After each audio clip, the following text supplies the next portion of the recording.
instructions. You will hear a number of different recordings, and you will have to answer questions on what you hear. There will be time for you to read the instructions and questions, and you will have a chance to check your work. All the recordings will be played only once. The test is in 4 sections. Write all your answers in the listening question booklet. At the end of the test, you will be given 10 minutes to transfer your answers to an answer sheet. Now turn to Section 1. Section 1.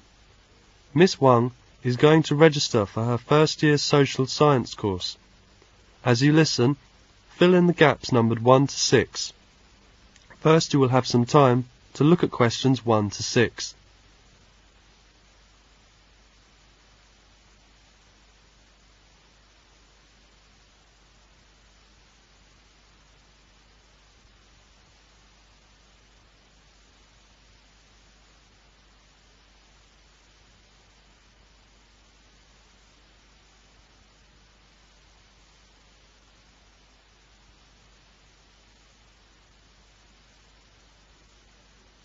Now listen carefully and answer questions 1 to 6.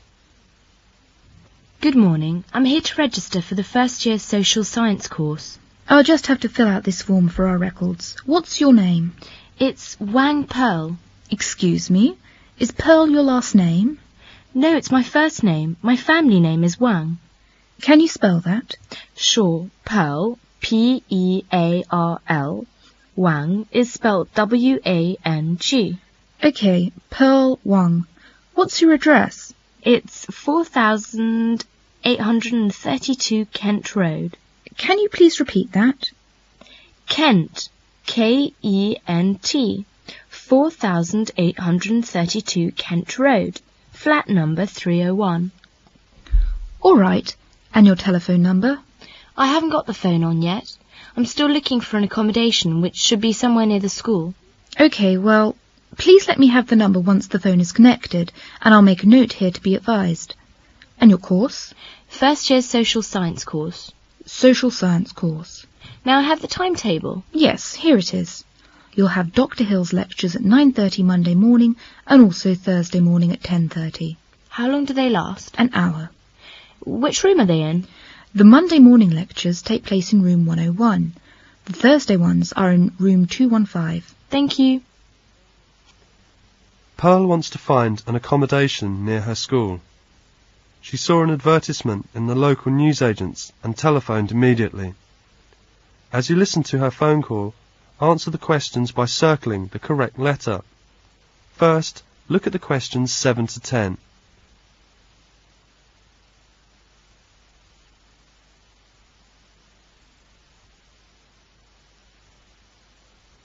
Now listen to the phone call and answer questions 7 to 10. 467931. Sue Jones speaking. Oh, hello. My name is Pearl Wang.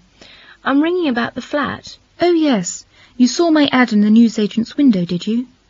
That's right. Could you tell me something about the flat? Well, this is a 2-bedroom flat. 1 big room and 1 a bit smaller. But it's quite nice. The rent is more than I could afford, so I've decided to find someone to share the flat with me. Oh, I see. May I have my own bathroom? Yes, there are 2 bathrooms. There's quite a big sitting room and a kitchen. The flat is an upstairs flat, on the top floor of the house. You know the landlady lives downstairs. And the central heating, is there? Yes, gas central heating. What about the rent? How much is it exactly? Well, I pay £90 a week. £90? Yes, but I thought I would pay £50 and ask the other person to pay £40 because, you know, I've got the big bedroom. That seems only fair. I suppose so. What do you do? Work at the Globe Travel Agency. I'm from Australia and came here 3 months ago. What about you? What do you do? I'm studying, actually, at the Polytechnic, Social Science. I'm from China. Sounds interesting. Look, why don't you come round and see the flat? Then you can make up your own mind. It's better than trying to talk about it over the phone. Yes. May I come round and see it in the afternoon? Well, actually, it's a bit difficult for me this afternoon. I've got to go out. How about this evening? At about 7 o'clock? Yes, 7 would be fine for me. What's the address? 27 Park Road. Oh, I know Park Road. It's quite near where I study. See you tonight. Goodbye. Bye. That is the end of section 1. Now you will have half a minute to check your answers.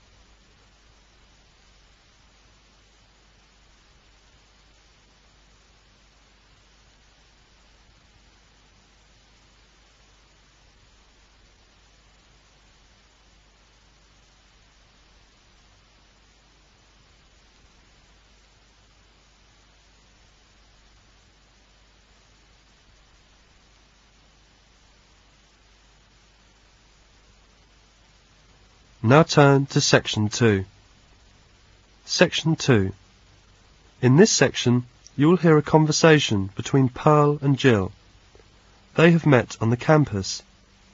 As you listen to the conversation, write down the places they are going to in the table. First, you will have some time to look at questions 11 to 15.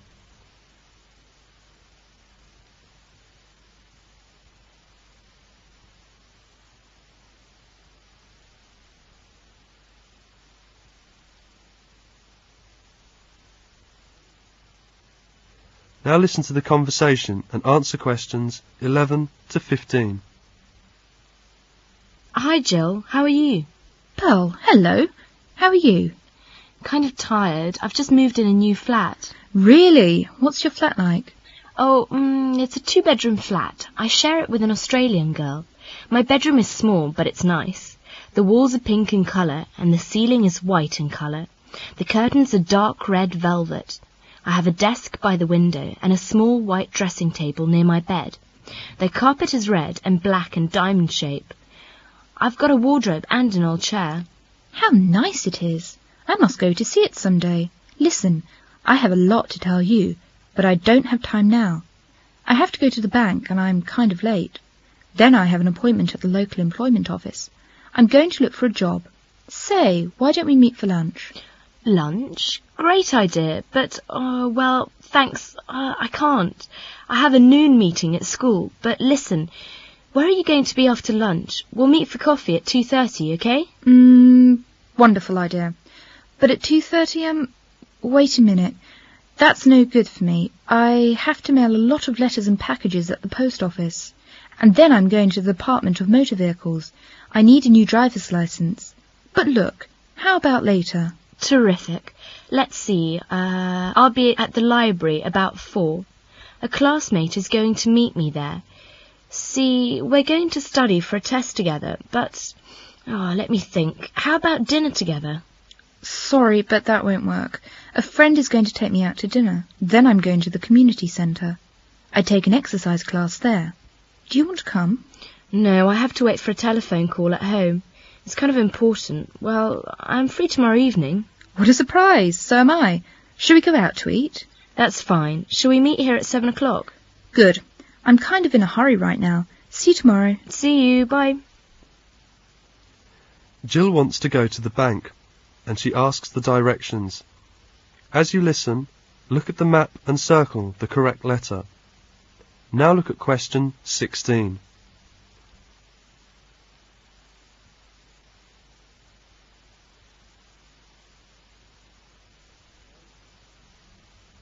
Now listen carefully and answer question 16. Excuse me, could you tell me the directions to the Midland Bank? Yes, it's a little bit of a drive from here. It will take you about 10 minutes. Drive down Bath Street as far as the second set of traffic lights. Then you turn left and the bank is at the end of the street on the right. In fact, it's on the corner of Oak Street and Polar Street. I see. Drive down Bath Street, turn left at the second traffic lights into Oak Street, and the bank is at the end of Oak Street on the right. That's it. You can't miss it. Fine, thank you. You're welcome. Jill goes to the bank and the post office. As you listen, look at the statements and write T if the statement is true and F if the statement is false. First, you will have some time to look at questions 17 to 19.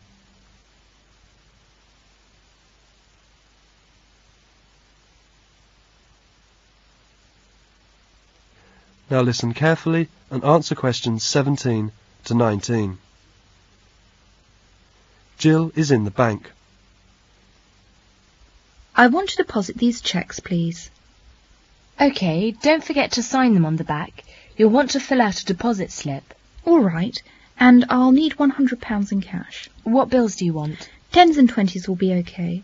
And will you please tell me my bank balance? Then Jill goes to the post office. She is in the post office now. I have to pick up a letter and mail these packages, please. Here is the notice for the letter. Just a moment, please. I'll get it. Here you are. I'm going to need to see some identification. And will you sign this form, please? Uh-huh. And are you going to certify these packages? Would you like to register them? Will you insure them? Will you explain that, please? Well, the receiver will have to sign for registered mail, and you can ask for a return receipt. That means we will send you a notice of delivery. OK, I want to register them and insure them too. In the evening, Pearl and Jill are having dinner in a restaurant. As you listen, tick the boxes of the food Jill and Pearl have ordered. Now you will have some time to look at question 20.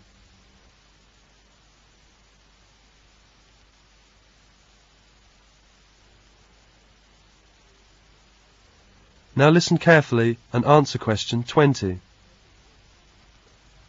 Can I take your order, please? Just a minute. Can you help me? It says chili here on the menu. Oh, chili. It's a kind of soup with beans and meat. I see. Pearl, would you like to have some soup?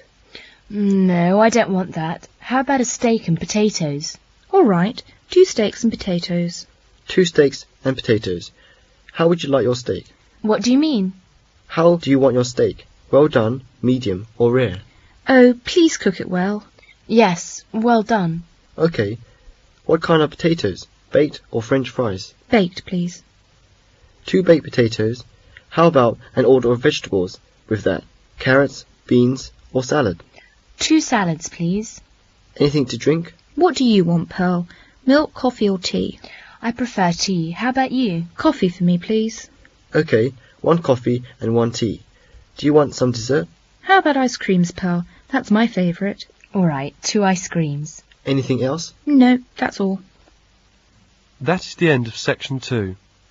Now you will have half a minute to check your answers.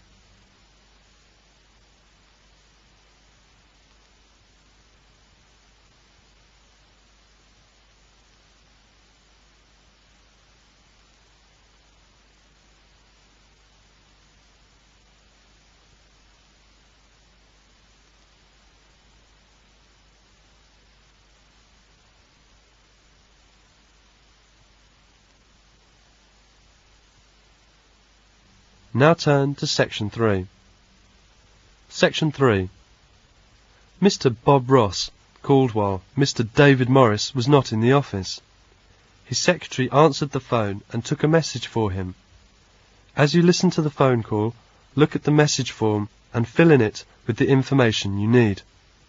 First, you will have some time to look at questions 21 to 26.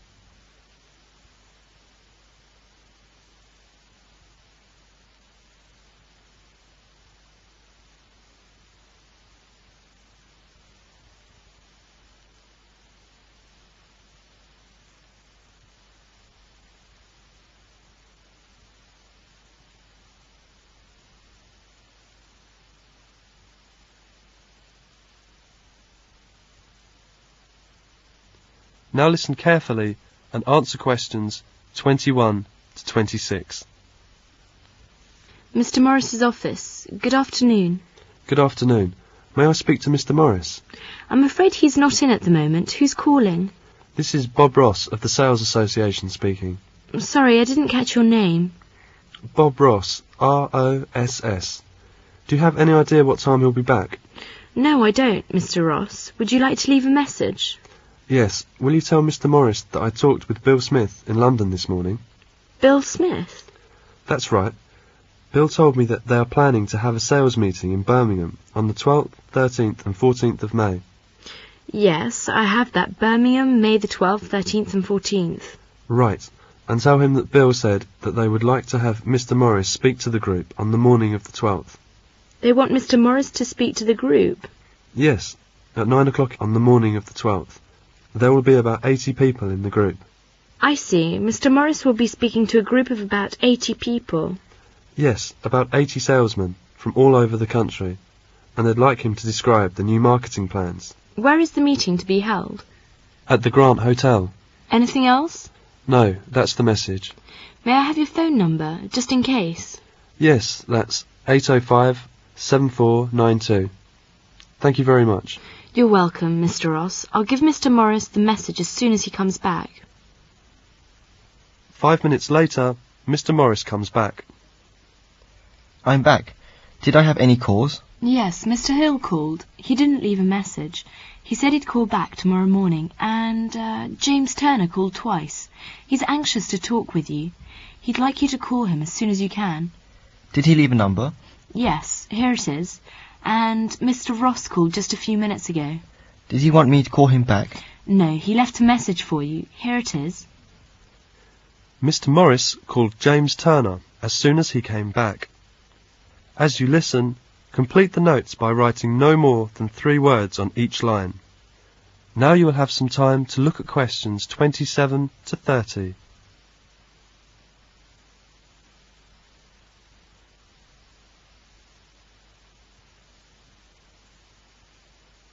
Now listen carefully and answer questions 27 to 30.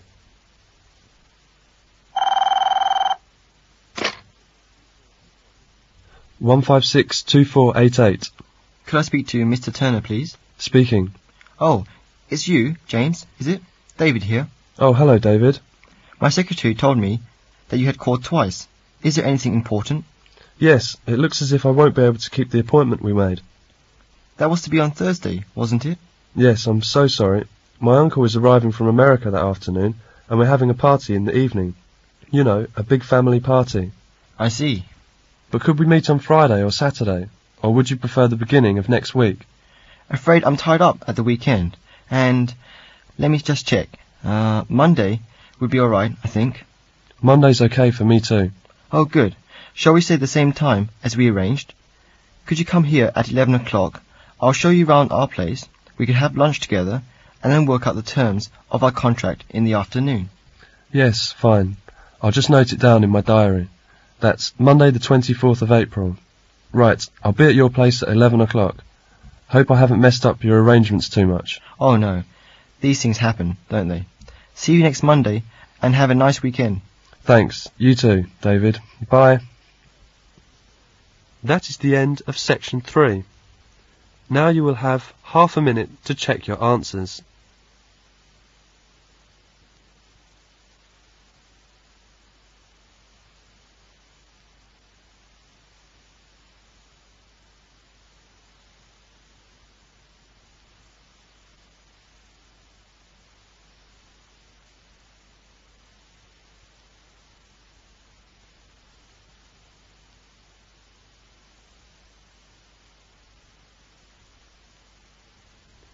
Now turn to section 4. Section 4. In this section, you will hear a conversation between Fred and Liz. They are talking about sleep and dreams. As you listen, answer the questions by writing no more than 3 words for each answer. First, you will have some time to look at questions 31 to 40.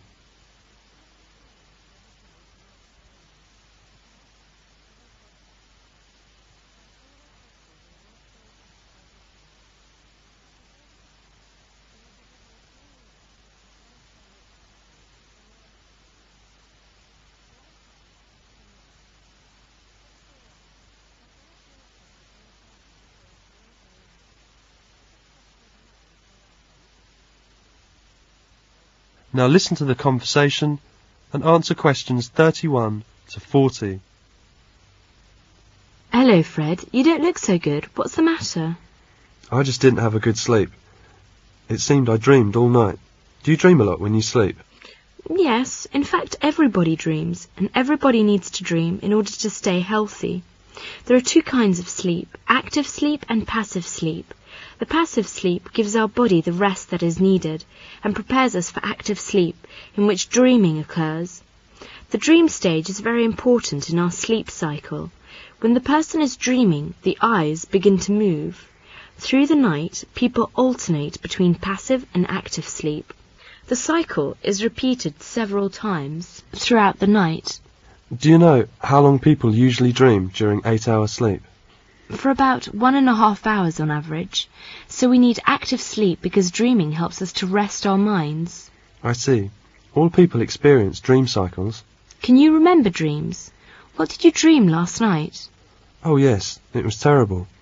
I dreamed that I was chased by someone or something. I don't remember very well, so I was running all the time. This is a very common type of dream. Over 70% of people have dreamed that they were being chased or pursued by something, and often in the dream they find themselves unable to flee for one reason or another. These often occur during periods of great anxiety and may be related to frustrating situations which are frequently occurring in their waking life. Anxiety dreams are amongst the most common types reported and are particularly common amongst women, 78%. Only 63% of men experience them. How about dreams of violence? Dreams featuring scenes of violence are much more common amongst men, 50%, than amongst women, 44%. The differences are not very great. Perhaps men are simply more likely to talk about violent things, and it must be remembered that women are often the most ardent fans of TV westerns and wrestling programs. Are there any more kinds of dreams that men experience more than women? Yes. When people are tight in finances, they often have dreams which involved finding coins, showering from a slot machine, or picking up money from the ground. About 1/4 of men have had this kind of dream, but only 15% of women. This probably relates to the fact that money matters are more likely to preoccupy the male than the female. Do you sometimes have dreams about falling?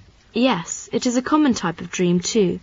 Dreams about falling are very common, with about 75% scoring average. The most frequently reported is one in which typically one trips over something, stumbles or falls, and wakes up with a jump. How do you explain this? Psychologists now believe that these dreams do not have any great emotional significance, but are merely due to muscular spasms which take place on the threshold between consciousness and sleep. Well, dreams about flying or floating in the air are often considered to be related to an unconscious wish to escape from something. They are in fact reported by about 50% of dreamers. Dreams about the sea are also common. Women, 40%, are far more likely to experience than men, 27%. What other kinds of dreams women experience more than men? Dreams about famous people. Women are more likely to dream about famous people, politicians, pop stars, film stars, and the like, 33%, than men, 27%. One very common dream, which almost certainly falls into the wish fulfillment category, is when people report that they are actually meeting famous people in their dreams. What do you think of the recurring dreams? Recurring dreams are very common too, 70% of people reporting them on an average.